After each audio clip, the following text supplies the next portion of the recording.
Pemirsa, bisnis tanaman hias masih digandrungi hingga saat ini. Sebelum pandemi COVID-19 melanda, sektor pariwisata menjadi sektor yang paling membutuhkan tanaman hias ini.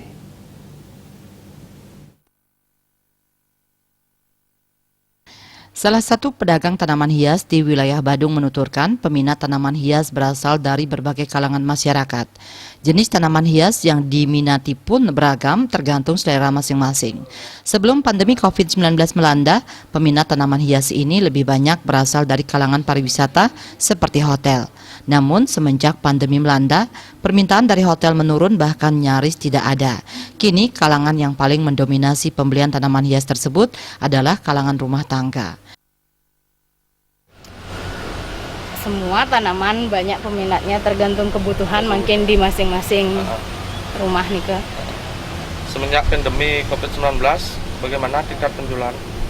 Ya, benar-benar gratis. Awal COVID lumayan rame, orang-orang beli 1212, tapi ke belakang sini dah mulai menurun.